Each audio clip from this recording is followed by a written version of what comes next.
and then do that. So anyway, guys, all right, so we are going to be going into stage 2 of Zerg vs. Zerg aggression is the key.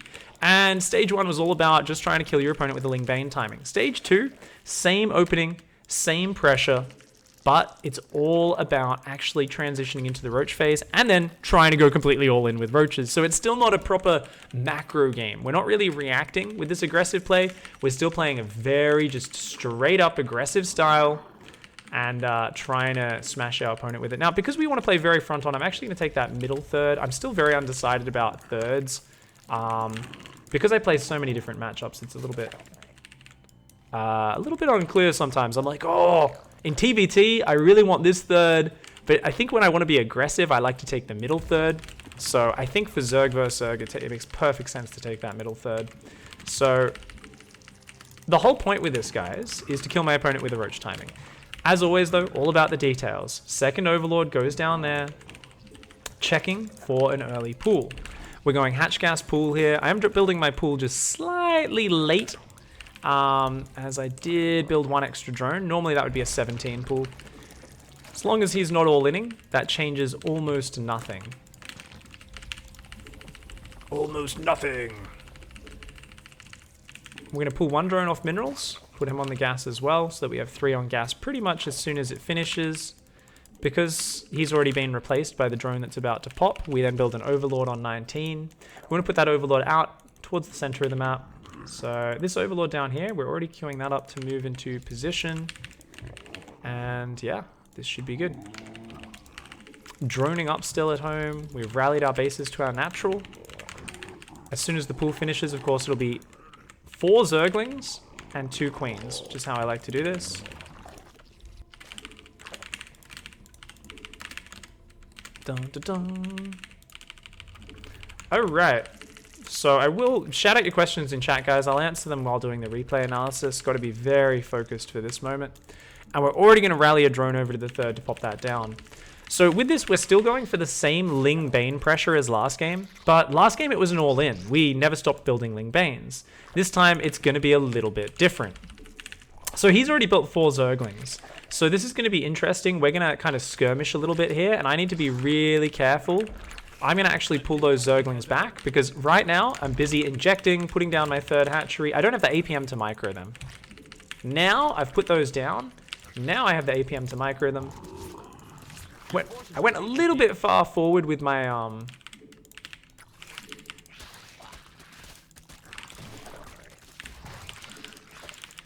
Oh my god.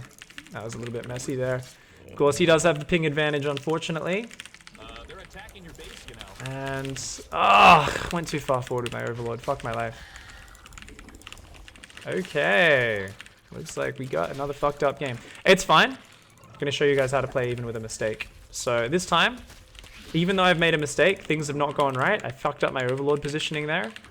That's actually okay. So non-stop Zerglings are on the way. I've got a single Zergling here, and I wanted to stop that more.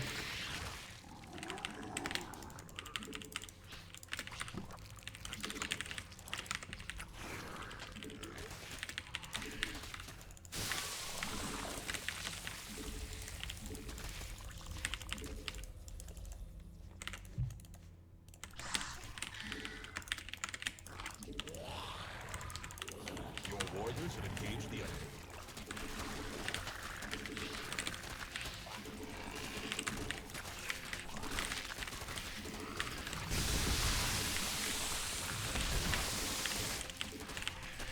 Forces are under attack.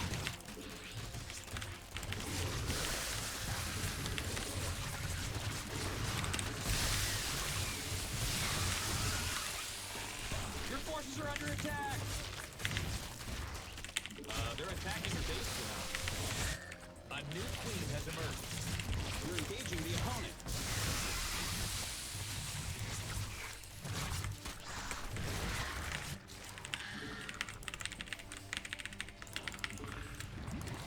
So, notice I haven't droned at all. Why is that? And I'm still building Zerglings.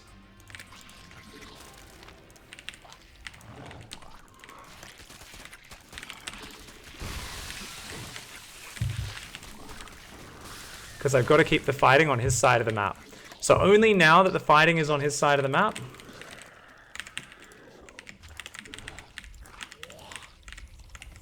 Your forces are taking damage. and I've got banelings at home.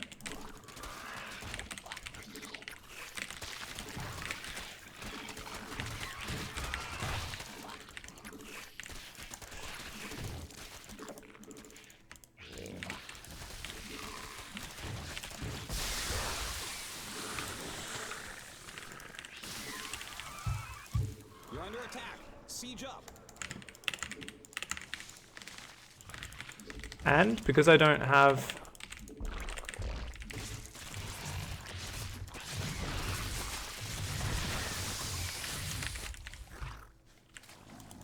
Your forces are under attack. I don't have roach tech yet. You're engaging the opponent. So only once I had the map control did I start droning. Once again, I've got queens at the front and I've got banelings. I feel safe, therefore I'm going to start droning. Your forces are taking damage. A new queen has emerged. And I did end up going to drones here as my next step. I built my anchor of defense, which I talked about in step 1, which is something, you know, you can't really afford in step 1. But on this step, you absolutely can afford it.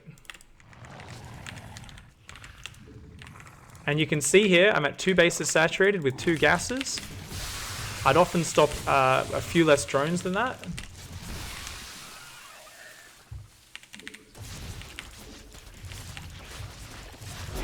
GG.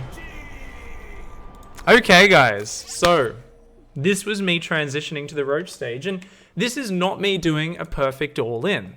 Is it, right? I was wanting to do a roach all-in. It didn't happen. This is fucking Zerg versus Zerg right here. But it's important to look at the differences because I was still doing the next stage, and this is how the next stage will often end up. And this game was messy. It did not start out as cleanly as I would have liked for me, losing those Zerglings at the start and losing an Overlord. 3 Zerglings and an Overlord behind in Zerg vs Zerg, guys, that is hard. So let's rewind and let's take a look in the early game at what I could have done better and talk about my real goal here. So realistically, you guys have watched stage 1. If you haven't, go watch stage 1 already. What the fuck are we talking about? Okay, we've done a ling bane. Now we want to do the next step. What the hell changes? What's different? Fucking so little. The opening's the same. The difference is what you want to be doing is from 33 supply. Normally you go all in with Zerglings. In this case, you just go from 33 to about 42 supply. You build about 18, 20 Zerglings, somewhere in that vicinity. Maybe you like to go all the way up to 44 on Zerglings. As long as you realize that because you're not going all in, you need some defense behind the pressure. So what you need to remember is to always make extra Zerglings whenever you're counter pushing, and it took me a while to get a clean counter push going on, but you're always making Zerglings that aren't on your hotkey, and you're morphing them as banelings at home. You've always got banelings at home to fall back on. You've always got things that you can fall back on behind that because you're not going to be continually rallying ling bane. So the moment your attack gets cleaned up, you need to have something to fall back on. And this is also why if things get very messy, you see your opponent committing to a massive ling bane counter, you aren't really ready with the numbers to deal with it, you just build a few extra queens. You say, oh, okay, let's build a few extra queens to help stabilize. I still want to push the pressure back to his side of the map. I want to keep the aggression on him, but let's pull back. Now, because everything went wrong at the start, guys, I lost an Overlord. I lost 3 Zerglings for 4 Zerglings for one of his Zerglings. This was fucking terrible, but I realized, okay, he's going to be on my side of the map first, so I hunted those banelings down. I delayed that morph. I start morphing my own banelings, and I said, I got to get aggressive. And I'm like, fuck, he's already here. Keep going.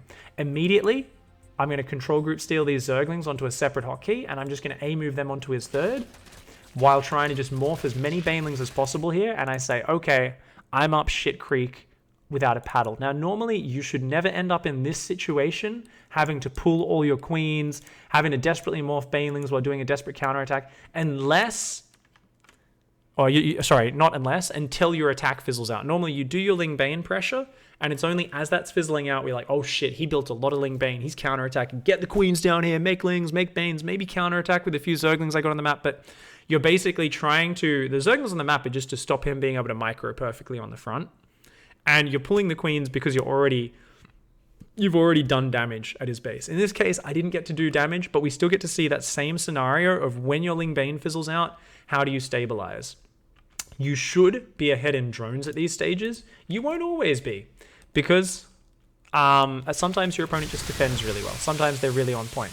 But you basically just keep making banelings, and you try to get this half-assed anchor down here. 2 queens is not a great anchor, especially if they don't have transfuse energy, but it's something, and it'll do the job. It'll give you that bit of support that you really need. And it's incredibly hard for your opponent to actually micro defending a third while doing this much aggression on the front. So even though he almost breaks me, I barely hang on. It works out okay. And remember though, the number one mistake people make here is, I've got 4 banelings and 2 queens. Let's build drones. No. If you don't have, unless you've got like 4 queens or like 3 queens and a spine, this is a half-assed anchor. This is a weak anchor. You're in a little kiddie boat. You've got like this shitty little anchor, which is basically just a chain with nothing on the end, which you dangle in the water to feel cool about yourself. 2 queens is not much of a safety precaution. It's something which helps, but it's a stopgap. It's not a long-term solution. So you need to keep building Ling Bane, and you need to get on the other side of the map. Look at my production tab. Look at this. I'm building a 3rd queen. Yeah, I'm not building anything else but Ling Bane because I need to get the pressure back on his side of the map. If we keep fighting here, these queens will eventually die. My base will eventually die. I will eventually miss micro while I'm injecting or missing injects back at my base. That he's going to get a good baneling hit and all my zerglings are going to die. And suddenly I'm like, oh fuck, my 3rd's dead, my queens are dead, my natural mineral line's gone. So I need to keep building Ling Bane. And this is something you need to be very flexible in whenever you're playing an aggressive Ling Bane opening in Zerg vs Zerg, is you need, if your opponent counter pressures you, to match their zerglings or even build more zerglings than them. A lot of players get worried. This is the classic mistake that people have in their brains where they go, but if he just builds 5 drones and then defends my Ling Bane pressure, then he's 5 workers ahead of me, and that's massive in Zerg vs Zerg. What people aren't computing is if your opponent does that and you micro your Ling Bane properly, you're going to kill 10 workers, not just 5. That's just the way the numbers work in Zerg vs Zerg. If you make use of little things like, I'm going to split some Zerglings onto your 3rd to make you multitask. I'm going to spread my Banelings out in a line and run them in. The same stuff we talked about in episode 1.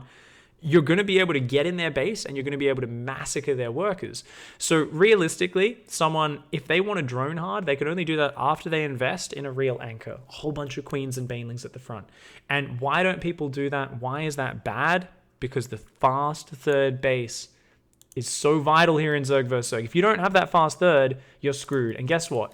You waddle your queens and a spine down here, and your natural's not covered. It takes a while to get that defense up, which is why you defend through aggression. And so at this stage, non-stop Ling Bane until I feel confident that I've pushed him back to his side of the map. Keep in mind, I also killed his 3rd. Oh, by the way, cute little micro trick there.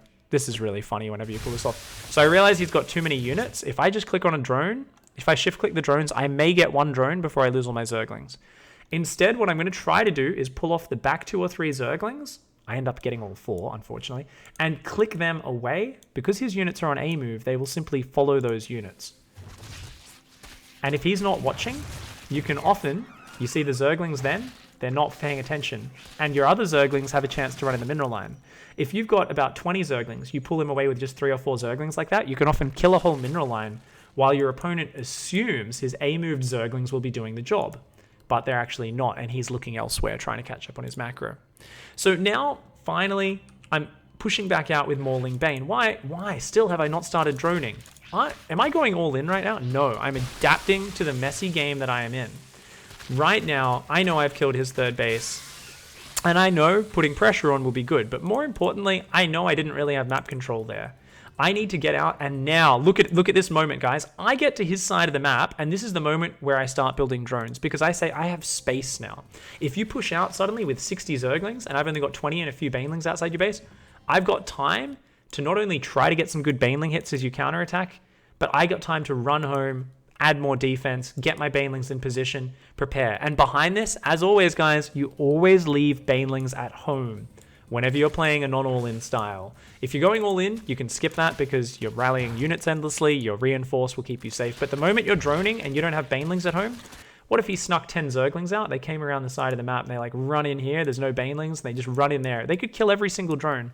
But look at that, a baneling on my natural ramp, 3 banelings at my third, super well prepared for that. And as I start pressuring, what am I doing with this pressure? What is the thinking behind it? Literally, I'm saying, I want you to feel pressure. If there's a good trade that puts itself in front of my eyes, I'll take it. If I was Diamond League, if I had to play with 150 APM, whatever the APM of your average Diamond League player is, probably closer to 200 these days. A lot of people like to spam their keyboards. But if I was playing with lesser mechanics, I would probably not really be poking in with these units. What I would do is very simple. I would grab my banelings, pre-spread, pre-morphed, and I would click them towards the mineral line, and I would keep the Zerglings back. And as I see that he's prepared with enough units to stop that, I would click the banelings back on the minimap. I just click them back to here. And I just keep those banelings spaced out in formation by giving them these very far away move commands so they stay in a battle column. So they stay in this sort of long drawn out format. And I would simply say, whenever I have to do macro, oh, it's time to inject. Click my banelings and Zerglings back to here. Inject, inject, inject.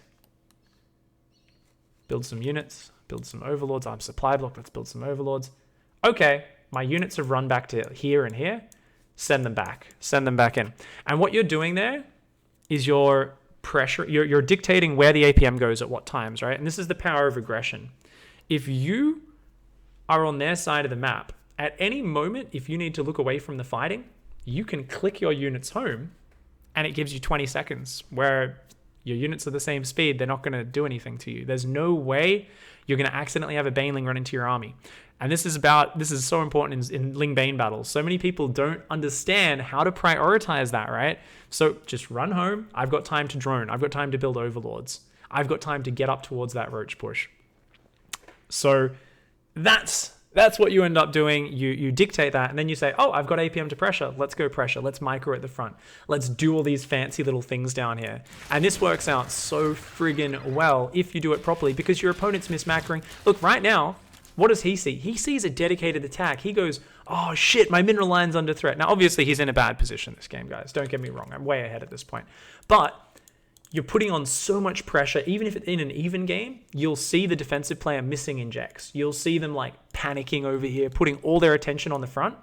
Even when you just say, oh, it's time to macro. You click your Zergling Baneling back and they're still watching the front. They're like, he's going to turn around. Is he going to turn around? And they're wasting their APM on this and not getting anything out of it.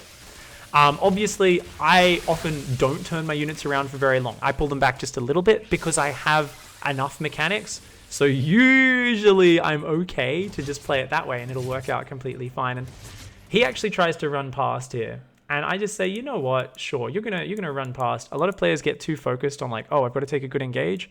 But as soon as he came down that ramp there, I was just like, well, whenever you feel forced to engage your opponent's Ling Bane, that's when you take bad trades, right? So this is cool positioning by him because he's like, well, I'm down your ramp. How are you going to stop me getting to your side of the map? I got banelings and queens there. I can build more units at home. Never focus on defending. Instead say, well, if you're going to push out like that, your units aren't defending and I'm closer to your base than you are to mine. The better decision is always to attack them. The classic mistake you make in this scenario is to just go home and try to defend. But you're on his side of the map for a reason. It's to buy time and it's to force a big response. If he tries to simply run past and avoid you, you pretty much always run into his base. And this is what buys you time to get up to those roaches. You start to tear him apart. I didn't actually catch this when I was playing live, so I want to see how well my banelings did. Pretty well. They got about 15 Zerglings there. A few more Zerglings trail in, but yeah, it's too late. So let's go back to my setup here in terms of going towards the roach push. Walk you guys through that real quickly. While I'm droning up, what's my goal? 2 bases saturated on minerals. 2 gases. And you can be a little bit under saturation. You could be at like 14 drones, 15 drones, total of the low 30s in drones. At the highest, about 37 drones is usually where you are when you want to hit that timing. So I'm counter pressuring and he's put down a roach warren. I'm like, yeah, I shouldn't have my roach warren down yet, right? because I need to drone first. When do you drop that roach warren in second gas? It's after you start droning quite hard. So the ling bane pressure happens off a handful of drones on your natural. Once you start getting closer to your natural being saturated around this point and onwards, at any point I could drop that second gas in that roach warren when I have the APM to focus on it. So let's see when I choose to do that. I go inject, I'm still building units, roach warren, second gas, more drones in production. Cool. So as we get to this point, am I really at full 2-base saturation? Not really, but you know, I've got 4 drones on my third, so if I added those to the drones on my natural, I'm almost there. Just 2 or 3 more drones on the gas, and I will actually have that nice economy that I need for the big 2-base roach push.